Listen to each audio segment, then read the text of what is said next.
Do I look good? Excellent. I want you to dye your hair blonde. Okay. Okay, thank you. Okay, welcome everybody. Thank you for coming. It's a pleasure to have here Dr. Flandrin, Patrick Flandrin, from Laboratoire de Physique in Lyon, France. Dr. Flandrin received an engineering degree from ICPI in Lyon in '78 and a doctorate in engineering.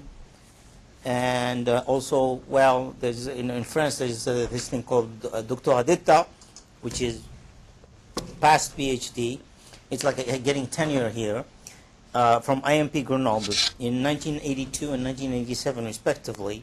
He joined the CNRS in '82, where he's currently director of research. He's been with the Signals and Systems Physics Group since 1991. He's very well known for his work in time frequency and time scale analysis of non-stationary signals, and he's also an author of the time frequency time scale book. He's very well published, and he's received several awards, including the Philip Morris Prize in Mathematics in '91, the SPIE Wavelet Pioneer Award, and the Prix Michel Montpetit from the French Academy of Sciences, and the silver medal from the CNRS, which is sort of the equivalent of a presidential award here. And it's a pleasure to have him here and to talk to us about empirical mode decompositions. And thank you for coming. The floor is yours. Thank you very much for the introduction, and thank you very much for the invitation. I'm very pleased to be here. And I would like to talk to you about something which is some kind of research where there is still a lot of things to do, and I just hope that I would give you some kind of flavor of this field, and that will leave time for many questions. So, and of course, what I will talk about here is the result of joint works with a number of different people, and especially Gabriel Rilling, who was my PhD student, Paulo Gonçalves and Pierre Borgna were collaborators, and Azadeh Modakteri were my postdoc last year. Okay, so let us start by some motivation about these topics. So when you have a signal like this, one purpose could be to get an idea of having simple descriptors for such a signal.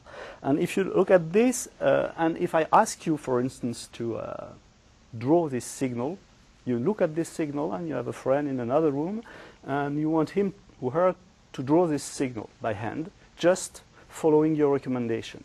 So I guess that in this case, most likely it will be an easy task, because you will say something like, well, there is an envelope which is increasing then decreasing, and there is also, there are a number of oscillations, and the oscillations are slowed down in the middle and then accelerating away, and you can get a rough picture of what the signal is, except that maybe you don't know exactly what is the shape of this and the shape of this variation. Okay, so for that, something which can be more meaningful in terms of description. Okay, maybe I hope you see something, or maybe we can switch off a little bit. It's better on the screen up there. Okay, yeah, it's better on the screen.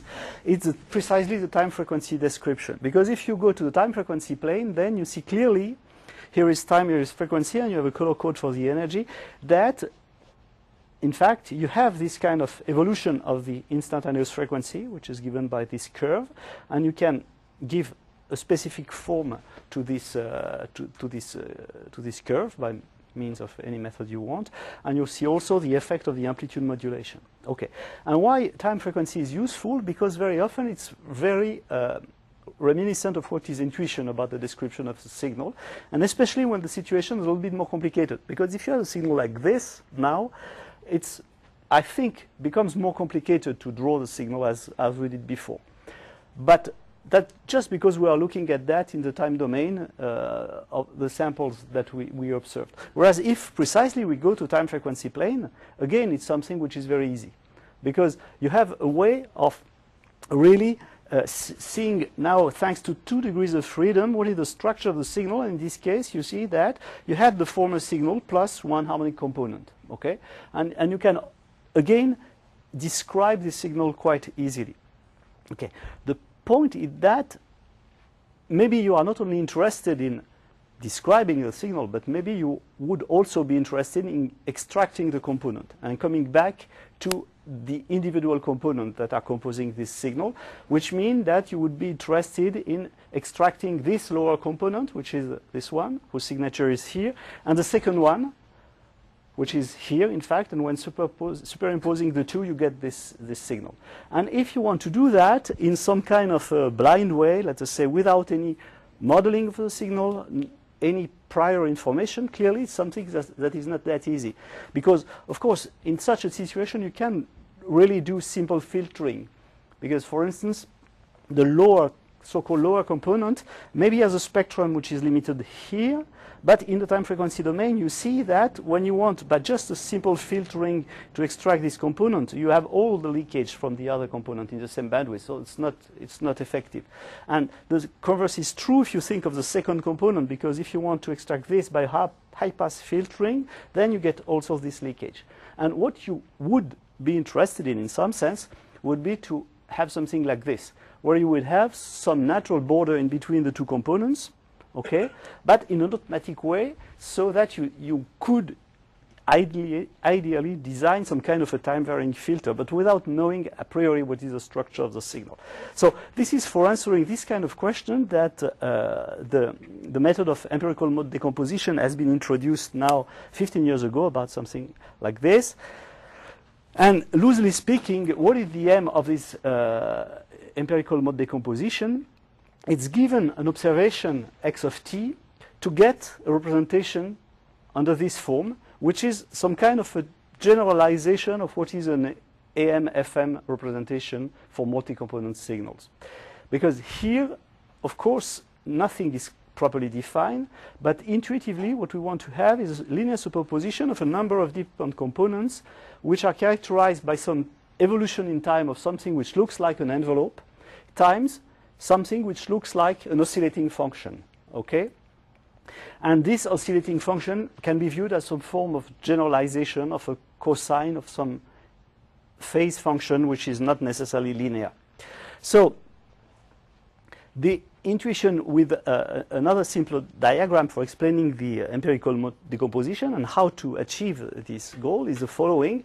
When you look at a signal like this, with this idea of having a superposition of terms which involved envelopes and oscillations, you can always imagine that such an oscillatory signal, that will be the assumption that the signal you are interested in is oscillatory, is essentially the superposition of fast oscillations over slower oscillation, which means the signal is something like this type of slow oscillation, okay?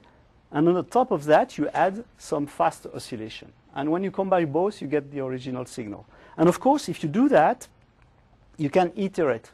Because assuming that your signal is multi-component and you have different regimes of oscillation, then this oscillation, which is slow as compared to this one, becomes itself fast as compared to another one, which could go something like this.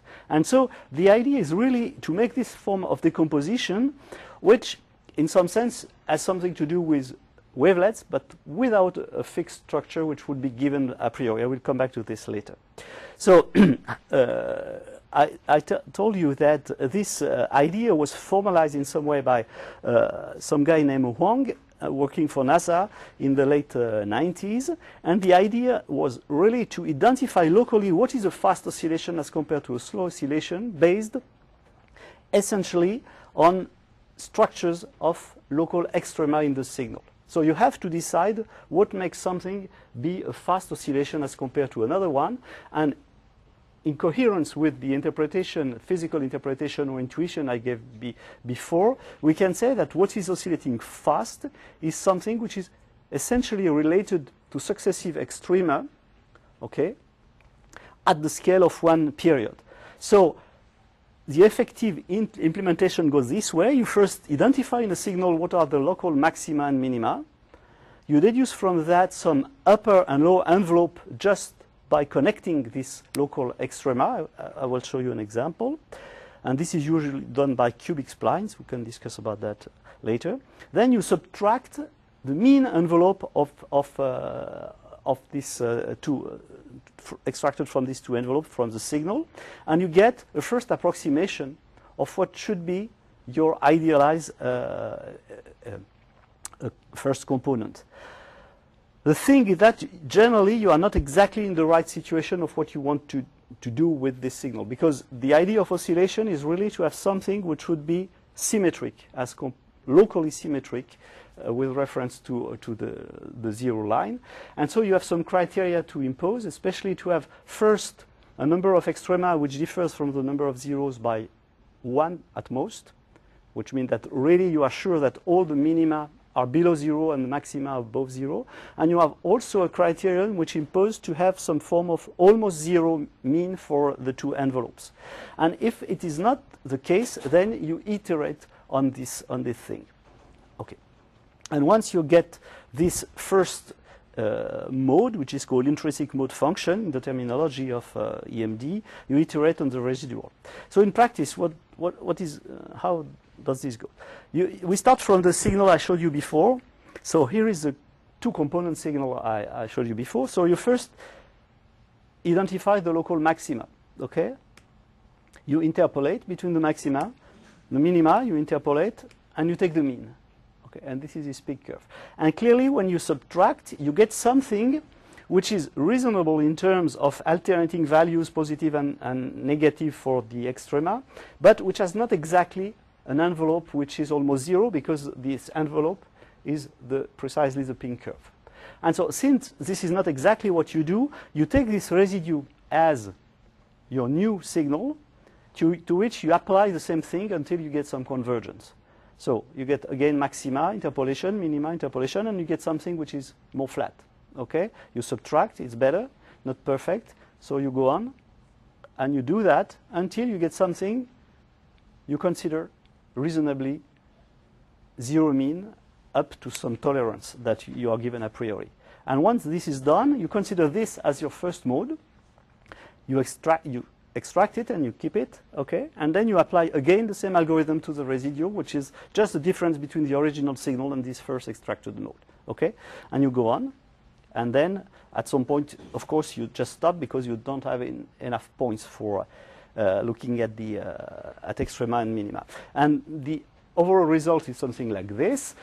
Original signal is here, first mode is there, second mode is there, and then there are some residual with numerical effects. So this is not optimized in any way, that's just for illustration. And if you want to get a signature in the time frequency plane as before, the global signal will like this, the signal of the first component is like that, and the signature of the second component is like that. And then you get almost zero, okay? And so this is exactly, of course, this is a toy example in the case where everything works well, but this is an example for illustrating what is the idea. So the idea is really to look locally at the scale of local oscillation of a signal and to always consider what is oscillating faster as compared to the residual, and then to make the separation based on this situation, okay? Of course, it doesn't work in any case, and this is a very simple counterexample you can make with that, because, of course, if you take exactly the same signal, except that you go out from the assumed class of signals which were oscillatory signals, and you add some short transients, for instance, here, okay? Of course, at each time value, the extraction will correspond always to the fastest oscillation, which is here. And then you will extract this until the point where the fastest oscillation will just jump to this component. And then you will come back and so on and so forth, which means that this first extracted mode will be this, the second extracted mode will be that, and the third one will be that. So again, globally, if you add everything together, you get back to the original signal. But clearly, this is an example for saying that, of course, everything I will talk about in the following does not apply to all classes of signals, and that's mostly for oscillatory signals, which are oscillatory is reasonably separated frequency bands, but with possibly nonlinear amplitude and frequency modulation, but for all the time span of the observation. Okay, so if you think of this method, we can enumerate a number of features. First, typically, this is something which is local in the sense that the method really operates as a scale of one oscillation. So everything happens in between successive maxima and successive minima, which means that not only it's local, but it's also adaptive and it's data-driven because, of course, what it will be called the equivalent of a high frequency or low frequency will completely depend on the local structure of the signal. So at one given point, you can consider an oscillation as fast, and another point you can consider an oscillation as slow. That was exactly why we could separate the two components in the previous example, while we were not at all based on conventional fixed frequency criteria. Okay? This is also something which, in the principle, can apply to arbitrary oscillation, because we do not make an assumption on the fact that we have something like the cosine or the sine of some phase. It could be nonlinear typical oscillations, and in this case, one nonlinear oscillation will be just captured by one mode, whereas, of course, if you think of Fourier wavelet modes, then you will have a number of harmonics which would be necessary for describing this nonlinear oscillation. So in this sense, it can be physically more meaningful. It turns out that it is also something which has a flavor of a multi-resolution decomposition. So there are many ways of thinking about it, and I will mostly show you some experiments in a specific setting. But of course, the basic idea of the method is to explore sequentially the different scales composing the signal. And if you think that the signal has no structure, particular structure, of course, each time you will be interested in getting a new mode, it will be something in between previous two extrema. And so, on the average, you will have less and less new extrema, and you will get lower and lower frequency. And so you get something which is multi-resolution. But again, the resolution is completely data-driven and could be local as well, and is not fixed a priori by some filter bank. But the very drawback of the method is that there is no real definition, in the sense of, or let's say, a wavelet transform is given by you have a signal and some operator which transforms this is in something well-defined, and you can evaluate the performance and things like this. Here you are only defined by means of an algorithm, and this algorithm has a number of more or less arbitrary parameters which have to be fixed by the user, and stopping criteria and things like this. And it's extremely hard to think of having a good theory for this method. And so, in between looking for a theory which is very hard to establish and which has not yet been completely established, and just applying this recipe to real data, because in many cases it seems appealing to apply this to real data, we think that there is room for better evaluating the method by means of numerical situation in well-controlled situation, in numerical simulation in a well-controlled situation. And this will be more or less in this direction that I will show you results in the following. So I said a few words about wavelets before, because if you think of empirical mode decomposition as I explained now, we can say in a nutshell that the signal is fast oscillation plus oscillation and iteration on the slow iteration, on the slow oscillation. Okay. The thing is that what makes the difference between fast and slow, because you have to decide what makes the difference in order to get the decomposition, is really data-driven and local, based on extrema at a scale which is completely dependent on the signal. The drawback, as explained, is that there is no real theoretical framework. And if you compare to a discrete wavelet transform, classically you can also say that discrete wavelet transform is something like signal equal approximation plus detail and iteration on the approximation. Okay? And what makes the difference between approximation and detail? It's essentially some bandwidth consideration, because if you think of the filtering interpretation of wavelet, you fix some total bandwidth, you divide by 2, and you divide by 2 by 2 by 2. Okay? And of course, this is something which is a filtering in the frequency domain, but which is not adaptive in the sense that the bandwidth is supposed to be the same for the different position, or you have to think of important modification to basic wavelet definition. And so this is more global analysis. But the good thing, of course, is that you can really establish nice mathematical things about the wavelet transform. So in both cases, you have something which is very similar, because in both cases, we try to achieve a decomposition in terms of fluctuations and trend, maybe, something like this, except that for wavelets, we have here details and approximation which are just given by the wavelet function and the scaling function, whereas here you have this form of decomposition which comes from this notion of oscillations.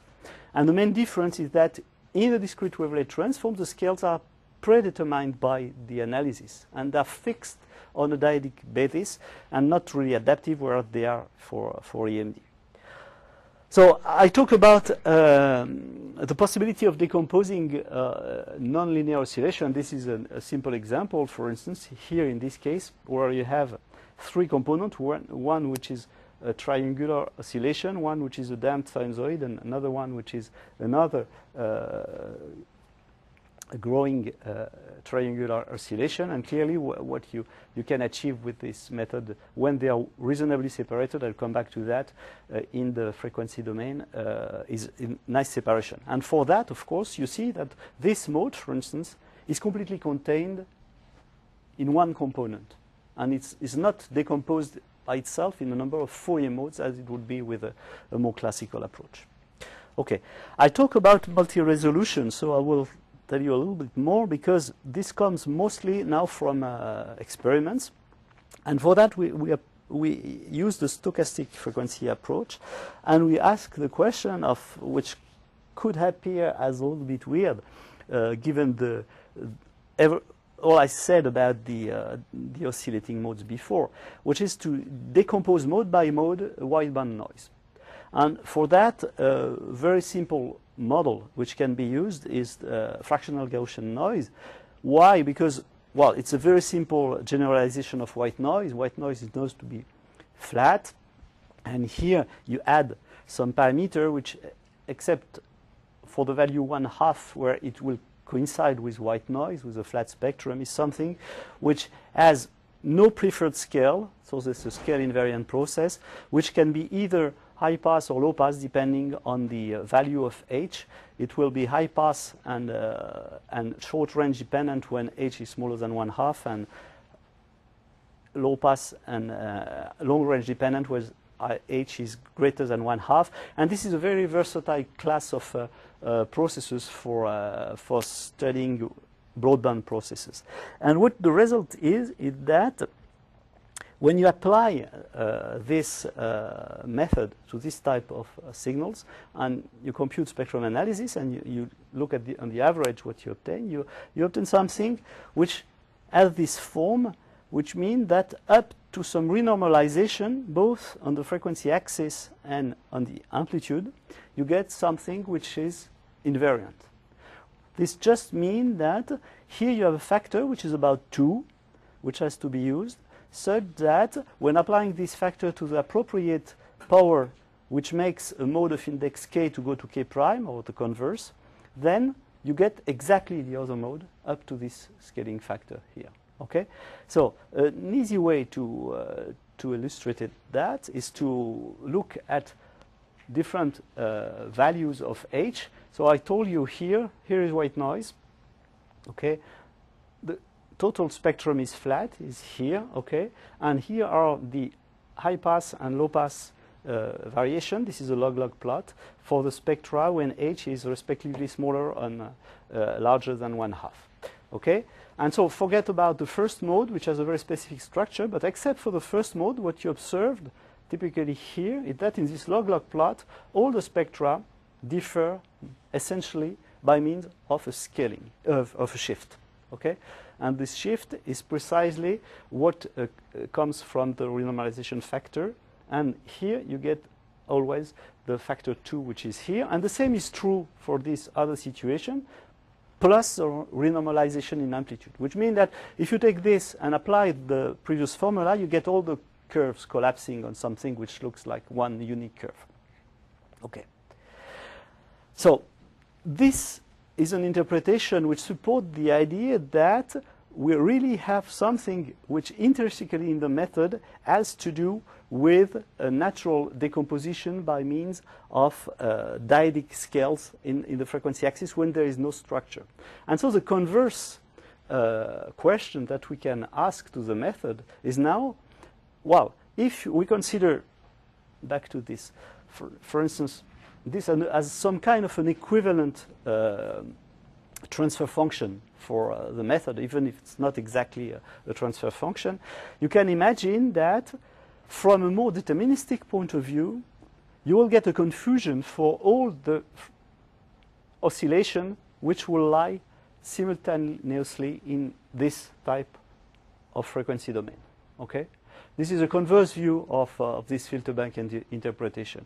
And so to address this question a little bit more and in a dual form in the deterministic domain, we can ask the very simple question, which is, given an observation, does this observation is composed of one or two components? And this is some kind of a question which is not that easy to answer from one unique point of view, because if you think of this very simple identity, of course, the math is correct in the sense that what is left is equal to what is on the right, of course. But this is mathematics in some sense. And if you want to go to physics or interpretation, clearly the way you interpret the two is not the same. Because on the left, you really think of two different components with two different frequencies, which are added up to get your observation. And on the right, you get something which looks much more like one frequency, okay, which is modulated in amplitude by something else at a lower frequency.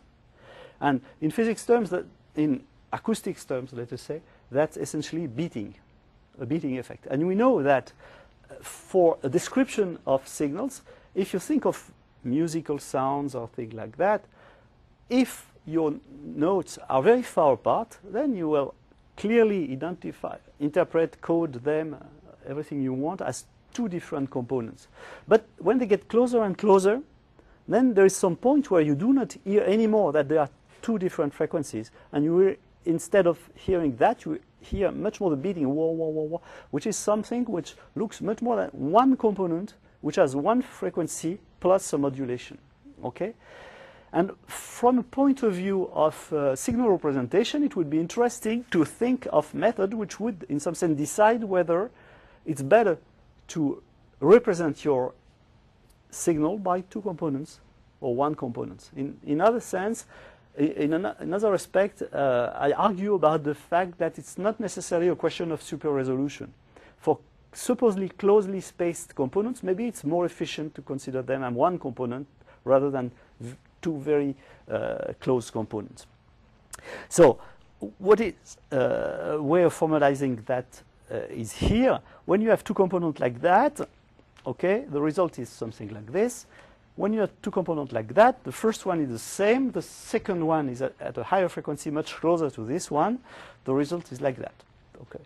And again, if I ask you to describe these two signals on the bottom and to make somebody else draw the signals, most likely you will prefer the interpretation on the left to be this one, where you have some slow oscillation plus fast oscillations, whereas on the second case you will get something which is much more one frequency with one beating. Okay? And what makes the difference here in terms of what we discussed before is that when you take the envelopes of all these maxima, of course you are not at the end of the process in the first case, whereas you are done in the second case. So in the second case, you immediately have something which is zero mean, and so you can consider this is one component, and in the first case that's not true. Okay, so the good thing is that in this case, if you take this model with two amplitudes and two frequencies, and we consider here what is indexed by 1 to be higher frequencies than what is indexed by 2, okay, there is an extra phase term which is not very important. We can average on this.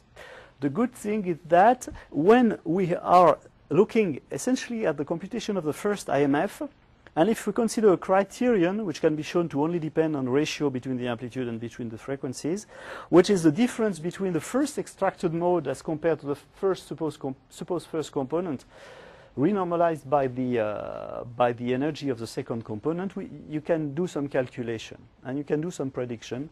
And this is one of the very few cases where you can actually compute something with the MD. And of course, you can compare to what you get by simulation. And so the simulation goes this way. Here, I'm interested in the sum of two tones, and in all the slides, the situation will be the same. Here, I put the mathematical components x1 and x2 on the top. They sum up to give you this, which will be in the middle diagram, okay? And then we apply the EMD, and we get the first IMF, the second IMF, okay? And we make the comparison of both by means of this measure, which is supposed to be 0 if the two are separated, okay? And which is supposed to go to 1 if they are considered one component.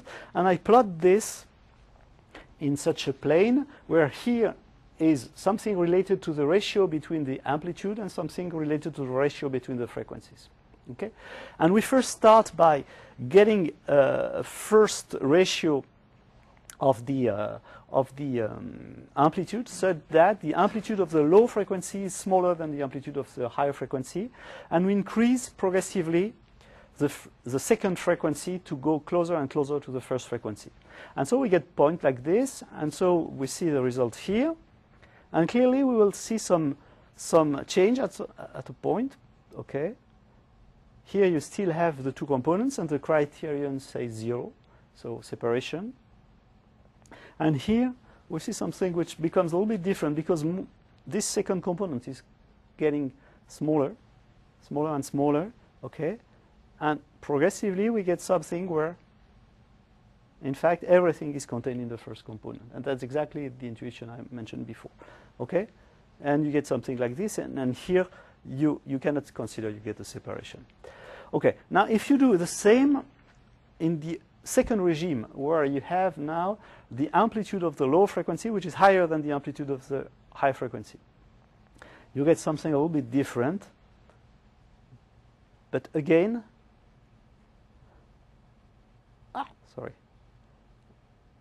again you get something which goes to no separation situation. And now if you fix, for instance, a ratio of frequencies like here, and you go by varying the relative amplitude, you see that here I'm changing this.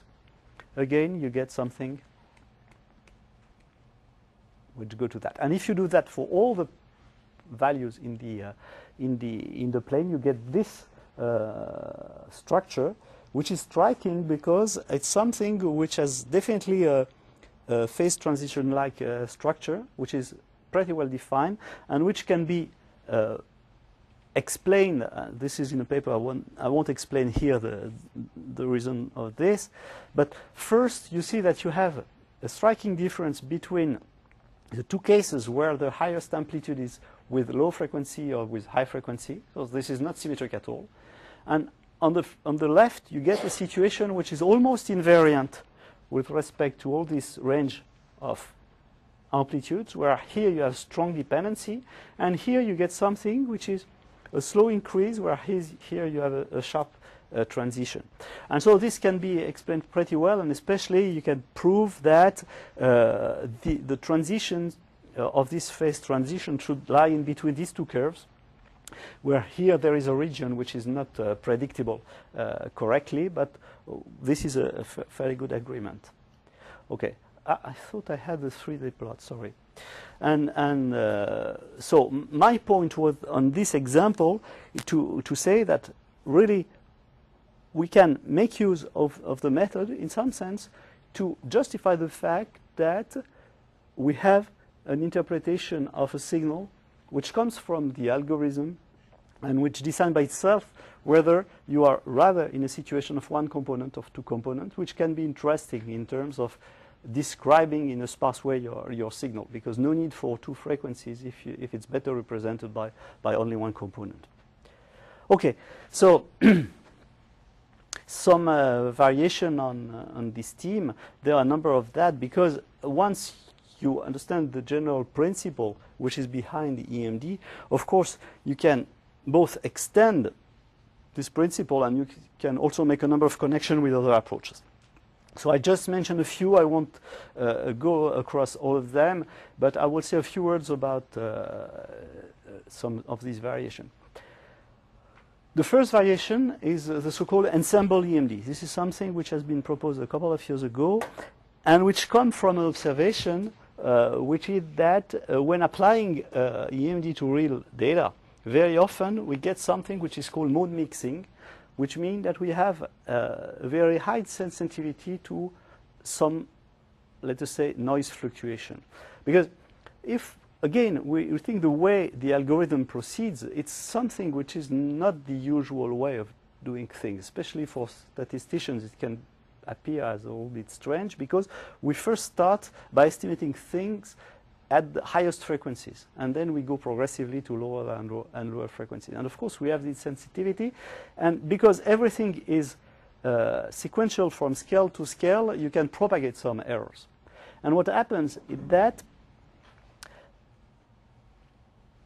we have this kind of situation very often. Here is a very simple example where we have a time-varying noise which is added to a sine wave.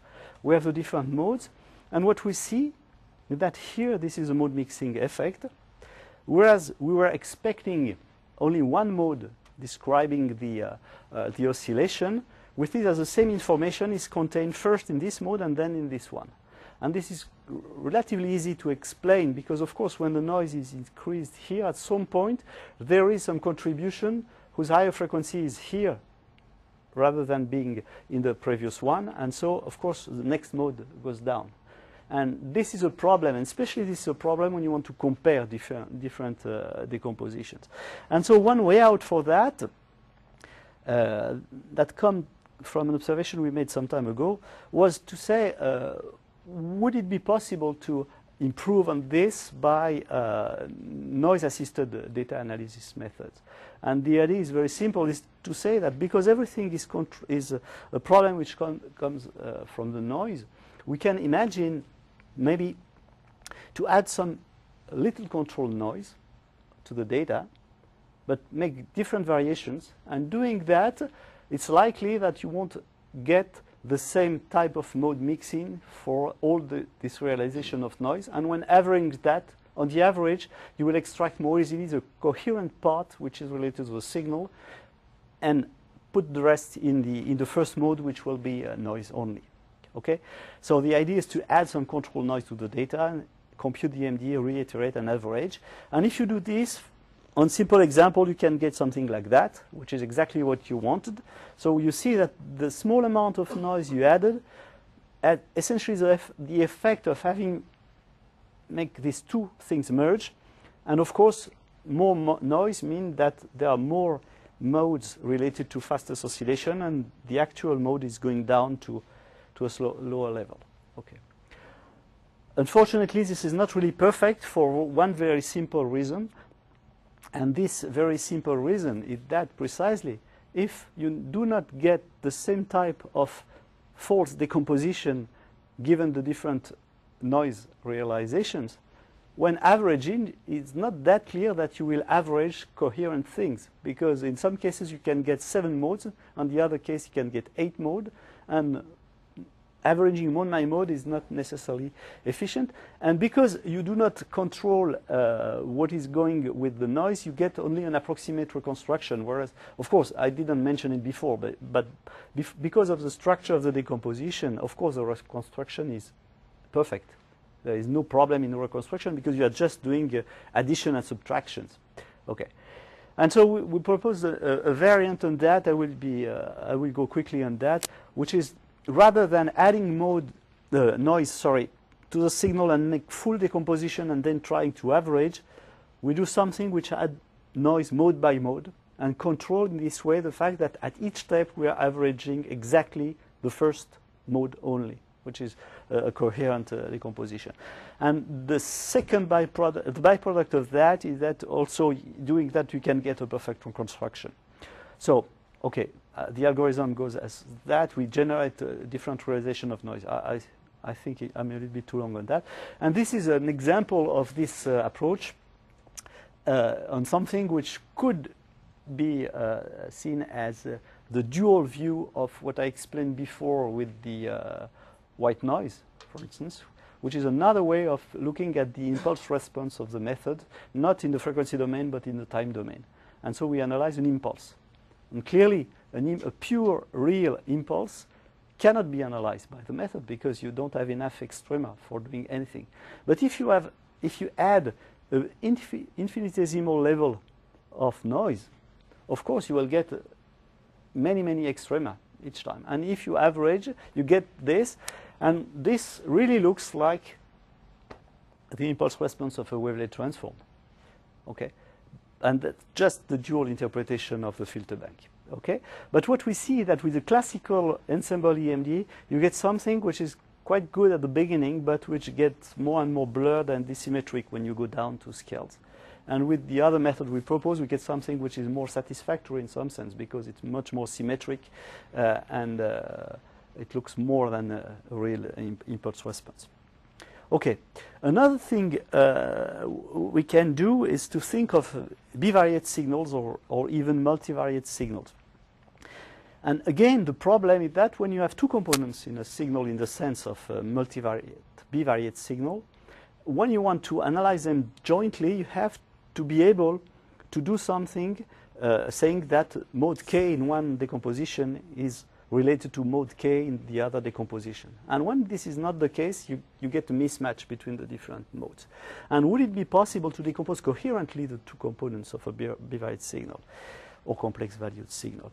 So we propose a method which is, again, very intuitive, which is to say, what is EMD?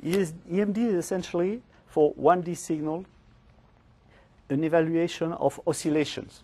Okay? And from oscillation, you get the mean, and then you subtract and you iterate. When you have two components, you can see the two components in the 3D space as no more an oscillation, but a rotation. Okay? And if you think of rotation, you just replace the envelopes by tubes. And again, you are looking at just the mean of this, and you apply the EMD classically, in some sense, and then you come back by projection to the original plan. So what does it mean? It means something like this. Here is an oscillation, okay, but now which is for two components, x and y, as a function of time, and which looks like a rotation, okay? And if you are able to put a tube around this rotation, then you estimate what is in the middle of this tube, you subtract, you get something like this spring now, which is the first component in terms of rotation, and you get the companion approximation and you iterate. And of course, when you do that, you get something which is naturally coherent in terms of the two frequency bands of the oscillation, and when you project back on x and y, you get your two components. And this is an example of the trajectory of a float in the sea. And here are the reconstructed trajectory from these are the different modes with the two components, okay? And here is a progressive reconstruction starting for the coarse approximation, which is something like this. And if you add one more component, you get something like this. And you see clearly this multi-resolution description, adaptive multi-resolution description of the structure of this bivariate signal. Then you add one more mode, you get something like this. And here, this is interesting because you have these very coherent oscillations which are observed here, which are captured when you go to the final description. Okay? So this is one possible variation, and this has led to multidimensional extensions. So there are problems with 2D EMD, so I will just switch to the next part because I don't want to be too long. What is EMD useful for, and what can we say more about it? Well, classically, you can make use of EMD for some form of pre-processing of your signals. And basic pre-processing is baseline removal, disentanglement of signal in different components, and selection of significant IMF. And afterwards, you can do something on that. For instance, estimate instantaneous frequencies, envelopes, and things like that. And you can do also some form of post-processing, precisely by means of what is called the Hilbert transform of the IMF, but also regrouping the significant IMF on basis of similar features, trend removal, denoising, gap filling, scaling analysis, and so on and so forth. So I would just show some examples of what it means, this idea of detrending and denoising. For instance, here, when you have a signal which is embedded in some noise for which you have a model, then you can make some prediction based on what I explained before on the almost dyadic filter bank interpretation of what should be the theoretical behavior of the power of your modes, let us say, assuming that there would be no extra component added to this, and you can do that with some confidence intervals and then decide that some modes are outliers for this distribution, which means that you have the two interpretations. Either you consider a denoising problem, which means that what you estimate is a slow oscillation which was contaminated by the noise, or you consider conversely some form of detrending by removing this and just having access to the fast oscillation. Okay. So this question of detrending, in fact, can be addressed a little bit more. So this is more recent work. And again, we are in a situation where things are not that well defined. Because when you say what trend plus fluctuation, classically, trend is has a loose definition. It's again something which has some long-term change evolution, maybe in the mean or something like this, as compared to something else, which could be the superimposed oscillations. And what is interesting with EMD is that in some sense it gives you different answers based on different scales you have in your signal. So the same quantity can be viewed as a trend or as cyclic component depending on the scale you are interested in. And we propose a strategy which is based again on the expected behavior of EMD in broadband noise when you are supposed to have no trend. And this is related to the number of zero crossing going from one scale to the other one and the evolution of energy in the different bands. And this can come up with this type of result where when you look at the evolution here of a criterion which is related to the energy across the different modes, and if we look at the way we disperse with respect to what is expected from the successive ratio between the number of zero crossing, which should be 1, we get candidate for deciding where to stop in the decomposition for the extraction of the trend. And so the idea is really to say that since your decomposition is a sum of a number of modes, if you stop your decomposition at some point, what is left, the sum of all this is considered as the trend, and the other thing is considered as a fluctuation. And the question is how to choose the value which make the difference. Okay, and this kind of answer. Okay, this is another example which is compared to the true values obtained by other method, and this is another example we have in completely different systems where we have notions of seasonalities in signals. And for instance, this is a system of shared bicycles in Lyon, and we are interested in studying the traffic of this. And of course, the model we try to establish, for instance, for the way the system is used week by week, day by day, hour by hour, is dependent on the long term, on seasonalities, and also on the evolution of the system from the beginning to a steady state behavior. And if we make an estimate of this trend, typically this is a situation where you cannot consider a simple model like trend plus Gaussian fluctuation or something like this. We can have something which naturally make the different time scales come up related to seasons and related to to days and so on. And so when we detrain, we obtain something which is pretty much more stationary in some sense. And when we average week by week, you can get this kind of result where you see a number of typical behaviors in the week, with the weekend and the morning, the mid-time, and the evening in the use of the system. Okay, so this was an application. This is another one, and I will just show you new results which were on gap filling, and this is also something we try to address with the same method, because very often we are in practical situation we can be faced with data which either have gaps because you just don't have the data. It could be stellar observations when you have clouds or something like this, or because for some reason the data has been corrupted and you just want to forget about that and not take into account in the analysis. So you just prefer to ignore this data and to make a gap. And as often when you have a complicated structure made of a number of different components, rather than trying to address the problem globally for the sum of all these components, you can think of first decomposing and then making the gap filling mode by mode and then coming back thanks to the reconstruction.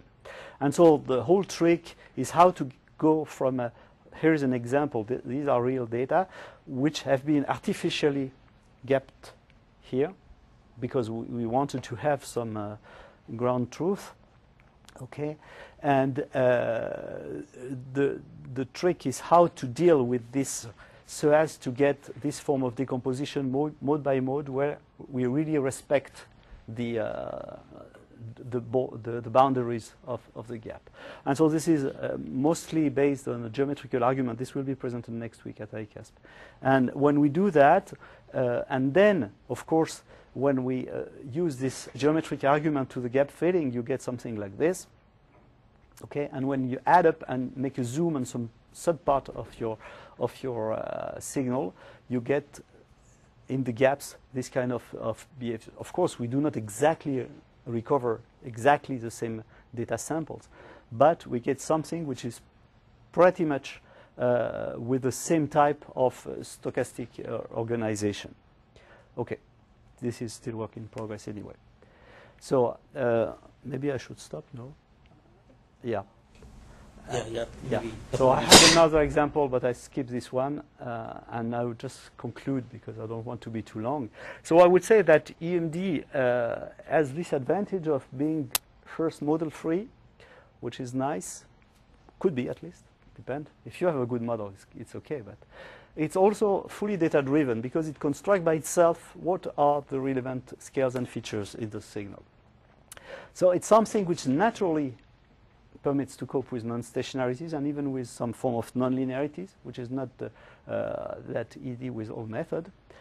It's also very intuitive because the description by itself, when you explain the method, you can think afterwards, yes, I could have thought of that, and it seems very intuitive. But the problem is it really lacks from a general theory. And so the situation now is that people are grossly speaking, divided in two groups, or the same maybe are working in the two directions.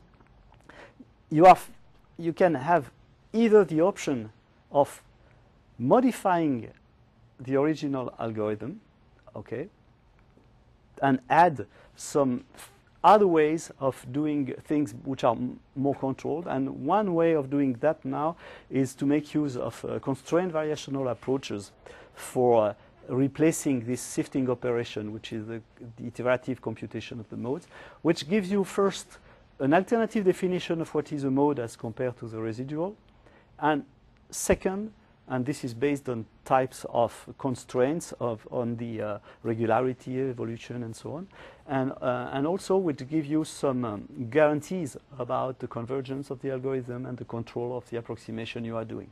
And so this is some ongoing work that we are doing with Nelly Pustelnik now. And also you have another way, which is to say, forget in some sense about EMD by itself and just think of what EMD is supposed to do, And is it possible to achieve the same kind of goal with another method which would be better controlled? And for doing that, we can come back to the time frequency approach I mentioned at the very beginning for this intuition and interpretation of those signals. And we can think of EMD-like decomposition, which would give you in the time frequency plane some ways of identifying the different components and then reconstruct from this identification those components. And this is the purpose of the synchro squeezing method, which is a variant of other method in time frequency analysis, which had been pushed forward by people not far from here. And this is, which is interesting because it can be viewed as an alternative with a better control. And there has been some comparisons of the two methods on specific cases, especially for the two-tone experiments I showed before. So in short, I think that there is many things to do. I think it's worth investigating. So if you have any ideas, welcome to the club. And if you are interested in any form of further information, you can either send me an email, and you can also find a number of different material on my webpage. And if you go on my webpage, you can either go to publications where you get some preprints and things like that. And also there is a software page, and there is a software we developed for computing the basic versions of EMD and also in the bivariate case, which are just done for Matlab, downloadable for free. Okay, thank you very much. Any questions? Yes. Okay, go ahead. So if you concatenate two signals, Yes. would the resulting EMFs be, or EMD, sorry, be the same as Yes, the if you deal properly with the border, with what happens at the border, yes. Yes, because in some sense you can. That's only the purpose of this gap filling thing I discussed. I mentioned at the end, because things being very local, you can always think that when you are looking at what happens between this maximum, in some sense you just forget about what is going elsewhere. The thing is to deal properly, because for the interpolation you have to know a little bit more than these two values. So you have to deal more properly with this. And this is also one reason why this has to be done again. But at the very beginning, we proposed an online algorithm for doing the same, because, of course, you are progressively constructing your decomposition by adding more and more extrema. But I think this has to be developed further. This is not exactly operational, but this could be interesting, because up to now, this is, of course, a purely offline procedure, yes. Whereas for monitoring and surveillance, it could be interesting to see them. If those two signals are originally taken from a same big signal, yes. But you chop it up, then you can guarantee that the resulting would be concatenation. You just have to deal properly with the border effect, the way you deal with the border effect with some mirroring and things like this for concatenating properly the signals. Because everything happens when you have sharp discontinuities, together with a spline interpolation means overshoots. Yep. So, go ahead. Yep. So, you know, clearly the technique that you're proposing, it resembles both AM and FM demodulation, and one of the nice reasons why these demodulations are so commonly used in radio is that they're nice receiver circuits in analog electronics. And I'm wondering if you've given some thought about analog electronics for, you know, getting the types of transformations that you're proposing. I'm afraid to say no. No, but also because it's precisely, well, one of the advantage of the method is precisely it has no very specific a priori about the possible structure of these modulations, which means that conversely it has, you had to put, maybe you can think of that by means of the more constrained variational approaches, when you can put some constraint about the admissible forms of this oscillation. Because otherwise, of course, it really it really depends on the type of oscillation you have, which are not necessarily harmonic, where you don't really write this as a pure AM/FM superposition. Question? Yeah. So we have talked about gap filling by using this method. So can we use this method to do the prediction of the future? Yeah, people have tried to do that. Yeah, that's another. Yeah, you can think of doing that and again, that's always a problem of dealing with the border effects. And so for prediction, there was a paper on that by some people from London, I think, at the last ICASP.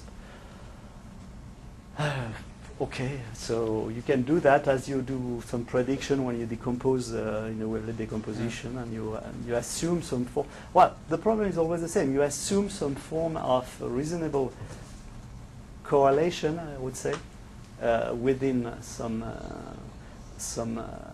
future, so that what you predict for a different mode will be coherent. Okay, and so okay, if you just want to predict a crash, in a financial crash, I'm not sure it will be, because this will be the unpredictable part. Yeah. Actually, I'm wondering, can we generalize it to high-dimensional data analysis? This matter? I see you show example of two-dimension. Yes. Signal. So we started with the two-dimensional, the bivariate case, but a proposal has been done by Danilo Mandic in London for multidimensional, multivariate extensions. And so this exists. You can also find the software on Danilo's web page. And so the usefulness of this is mostly to... What's the name? Danilo Mandic. Danilo? Danilo Mandic. You know? No, I don't know. Okay. It's in Imperial, I think. And what is interesting is to address problems like finding some coherence between different components in a multi-component signal at different scales simultaneously. And so this is one type of extension, and the other type of extension, which is more multi-dimensional in the sense of images and time varying images or something, I would say that this is not yet properly addressed. Because also there is another problem for that. If you think of an image instead of, now not a bivariate signal, but really a 2D image, if you want to apply this kind of idea, you are faced with the problem of defining what are the extrema. Yeah. And for that, it's not that clear. All not the interesting extrema will not necessarily appear just as some kind of local extrema in both directions. So when you have different structures, so you can think of thin plate approximation. People have tried to do things, and we hope that maybe this can be a better approach again by means of the variational approach, because if you really think about this idea of when I say that EMD is fast plus slow, I also say that EMD is a fluctuation per strand, and when you go to image, you can also say something like texture plus geometry. And so you can enter also the game of extracting some texture over something which is more a regular structure which is related to the geometry. So this could be an approach, but this has not really been done yet. Yes. Yeah. Thank you for a sublime talk. Fundamental question I am interested in is how a clear composite like beats should be treated, whether when, say, some additive model appears to fit empirically and a policy can be based on it, but it is known that beats are sitting there in the middle. Firstly, whether you have any comments about that, a scan over the grid of amplitude ratio? Yeah. No, my guess was that for this, I chose this example because this is something I discuss with people in audio, and for precisely what makes the difference between the one component and the two component case for audio. It's because we have this hearing system, which by itself makes some form of filtering, posteriori filtering, and we can mask a signal by another one and do crazy thing like that. And of course, this is this system which will decide that you'd better represent things by one component than two. Okay, and my guess was that if this is true, you can ask different questions. The first one is that maybe you can take advantage of that just for coding, because it could be more efficient to code directly in terms of things which are the perceived thing by the human ear. And also you can think of making other experiments to see how this can be approached in a more general case, especially nonlinear, than just by the additive sinusoidal model. But okay, so we can think of doing some new perceptive experiments for that, and to see whether, I don't say that EMD is a mechanism for the hearing, but it could be a good processing model for this kind of situation. But this, okay, this is just something I hope in some sense, but I don't know. I have a question. You made a statement saying it's a model free. Yeah. Why? I mean, there could be a model that we just don't know. Yeah, it could be, but I mean, in this for computing the distribution, we didn't make use of a model. But this is not totally true, especially when now, very recently, we turn to this new definition of the decomposition by means of constraint variational approaches, because in some sense we add in the structure some a priori about what should be a slow or fast oscillation. So it's not completely model, but I mean it's much more model free as compared to method where you will say, okay, x of t is supposed to be the sigma of this with this type of property, and I want to identify these terms. We see this type of when I write this sum of a of t times psi of t, it's one way of writing things. It's not really a model. It's a type of decomposition. All right, let's thank our speaker again.